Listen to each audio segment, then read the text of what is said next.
Bonjour, juste après ma petite intervention, vous allez voir un petit reportage sur un garage solidaire.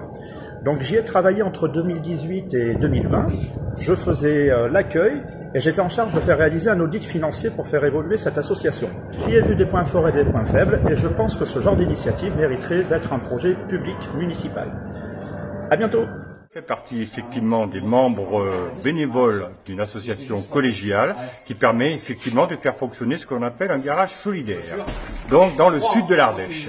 En gros, on va dire à peu près 130 structures qui existent à travers l'Hexagone. Certaines énormes, d'autres plus petites. Nous, on peut dire qu'on est une petite structure pour le moment. On est 6 bénévoles en quelque sorte, mais sur les 6, il y a 4 coprésidents puisque c'est un dispositif de collégial. Pas que le garage, mais tout le reste aussi, c'est-à-dire l'administratif, l'informatique, l'entretien, la maintenance et tout. Les personnes qui veulent venir effectivement faire réparer leur véhicule ici prennent une adhésion d'1 an, pour un montant de 15 € qui leur permet d'avoir un local et de pouvoir travailler elles-mêmes sur leur voiture, donc acteurs, tout en étant aidés par 2 mécanos qui sont salariés de l'association et qui sont là présents 4 jours par semaine. Dans l'ensemble, je dirais, tout est faisable ici. La plupart des réparations et entretiens, je dirais, courants. C'est vrai que ça permet effectivement à la plupart des personnes qui bien souvent sont en difficulté économique de pouvoir entretenir ou réparer leur véhicule. Pour autant, on n'est pas en concurrence avec les autres garages puisque c'est les propriétaires eux-mêmes de leur véhicule qui effectivement travaillent sur le chantier. Alors, mon camion ne préchauffe plus. Alors du coup, il fallait changer le relais de préchauffe.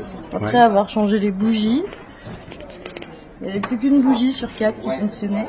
Niveau bac pro, mais là c'est ma première année vu que j'ai déjà fait un CAP en fait. En fait j'avais fait en moto et là je suis en automobile du coup. Tous ceux qui font de la mécanique ici, c'est pas des clients, c'est des adhérents en fait. Salut, je m'appelle Sylvain, j'habite à Mirabel et là je viens réparer les freins arrière de la 405 qui a plus de 25 ans, donc je suis bien content de trouver ce genre de structure pour faire ça.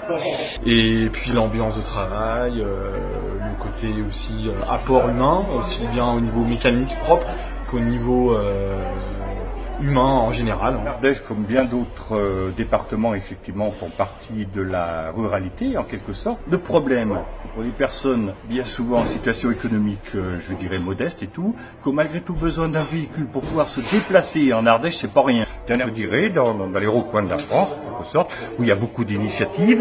C'est un exemple ici, parmi 1000 autres aussi, mais qui ne sont pas forcément effectivement prises en compte. Bah oui, carrément, parce que je pense qu'aujourd'hui, la vraie solution, c'est de revenir au local, revenir à des préoccupations qui nous concernent dans le concret de notre vie au quotidien, quoi.